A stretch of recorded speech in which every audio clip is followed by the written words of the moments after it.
Mes frères, je vous salue dans le beau et précieux nom de notre Seigneur Sauveur Jésus-Christ. Vous êtes au courant de cette situation qui frappe le monde actuellement et beaucoup de nations sont dans le confinement. Beaucoup de nations sont dans le confinement.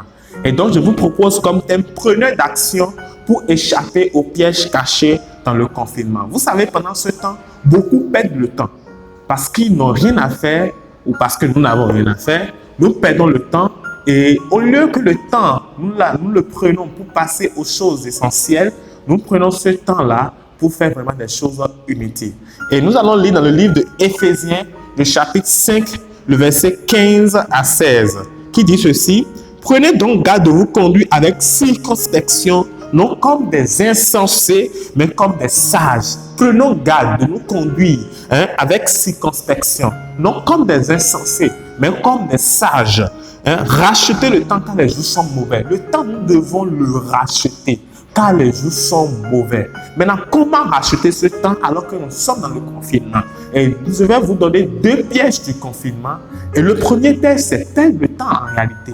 Parce que nous ne sommes pas occupés, parce que nous n'avons pas de boulot actuellement, parce que beaucoup sont à la maison, nous perdons le temps alors que nous pouvons prendre ce temps-là au profit. C'est pourquoi après, je vais énumérer 6 choses à faire pour prendre le temps de confinement au profit. Deuxième chose, c'est trop dormir. Deuxième pièce, c'est trop dormir. Vous savez, la Bible nous dit dans le livre de Proverbes, le chapitre 6, le verset 10 à 11, un peu de sommeil, un peu d'assoupissement, un peu croiser les mains pour dormir, et la pauvreté te surprendra comme un rôdeur et la disette comme un homme en armes. Un peu de sommeil, c'est-à-dire un peu plus de sommeil que ton sommeil normal, que ton temps de repos normal, et tu verras que la pauvreté va te surprendre.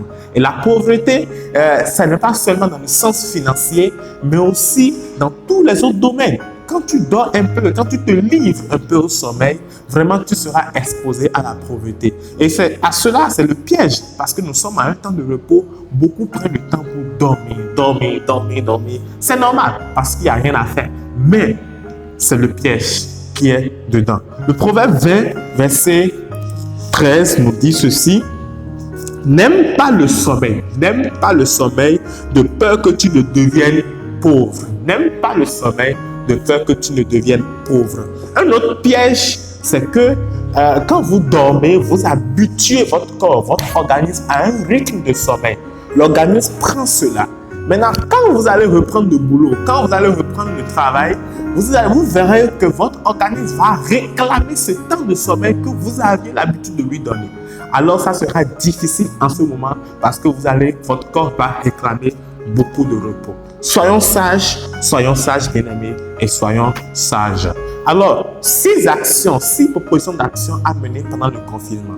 Vous savez, Dieu passe avant toute chose. Donc, la première chose que je vous propose, c'est de prendre du temps dans la prière. Et quand vous prenez du temps dans la prière, pour aller devant Dieu, faites une liste de vos sujets.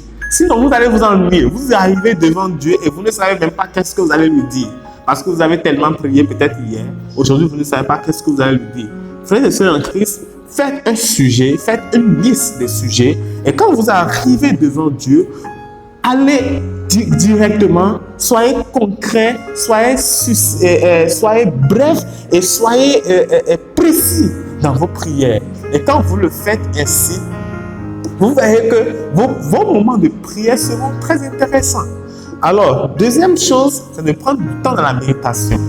Je conseille pour cela de commencer par un livre. Vous prenez le premier chapitre, vous lisez le premier chapitre, vous allez au deuxième chapitre, et c'est comme des histoires. Une histoire finie au premier chapitre, vous avez tellement envie de lire le second chapitre et vous entamez le second chapitre. Vous avez tellement envie de lire le troisième chapitre et vous entamez le troisième chapitre.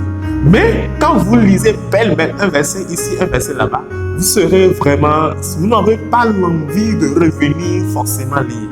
Alors que c'est comme si vous prenez un chapitre par chapitre, c'est comme si vous êtes en train d'aller histoire par histoire. Aussi, il y a tellement de thèmes dans la Bible que vous pouvez chercher à comprendre. Par exemple, vous pouvez vous poser la question, la loi dans l'Ancien Testament et la grâce dans le Nouveau Testament. Qu'est-ce qu'il faut comprendre dans ça? comment Dieu agit dans l'Ancien Testament et comment Dieu agit dans le Nouveau Testament. Comment Dieu agit dans la loi et comment Dieu agit dans la grâce. Voilà des thèmes que vous pouvez vous poser, des questions que vous pouvez vous poser et chercher des réponses. Chercher des réponses dans la parole. Ça va vous amener à fouiller la Bible pour avoir des réponses à des questions que vous-même vous êtes posées. Troisième chose à faire, prenez ce temps pour vous fixer des objectifs. Vous savez où vous avez quitté, mais il faut aussi savoir où est-ce que vous allez. Il faut savoir à telle date, à tel moment, je veux être à ce niveau. Et vous déployez vos forces par rapport à cela. Fixez-vous des objectifs, c'est très important. Autre chose à faire, passez du temps avec votre famille.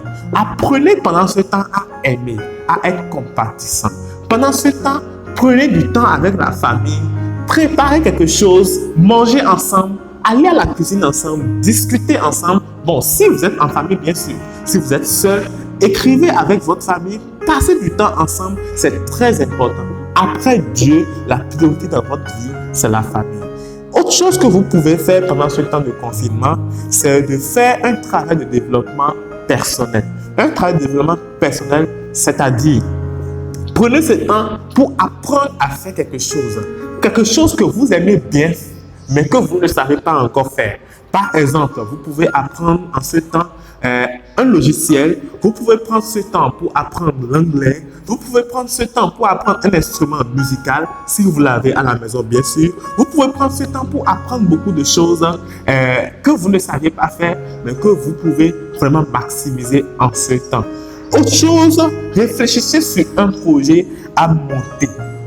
Sauf si vous êtes quelqu'un qui ne voulait pas vraiment monter un jour un projet. Sinon, je pense que tous, nous voulons monter un projet un jour. C'est le moment de commencer à réfléchir. Quel projet je peux monter dans ma vie? Qu'est-ce que je peux faire? Certes, vous ne pouvez pas sortir pour contacter, pour faire des dossiers, pour faire tout ça. Mais vous pouvez chez vous commencer à écrire, réfléchir. Qu'est-ce que vous allez faire? Même contacter des gens au téléphone, cela va vous aider beaucoup. Vous allez mettre ce temps haut. Voilà un peu les conseils que j'ai à donner à tous ceux qui nous suivent. Et dans notre prochaine vidéo, nous parlerons de ce thème de COVID-19, quels sont dans la fin des temps. Que Dieu vous bénisse, que Dieu bénisse vraiment ce temps pour chacun de nous. Au nom de Jésus. Amen.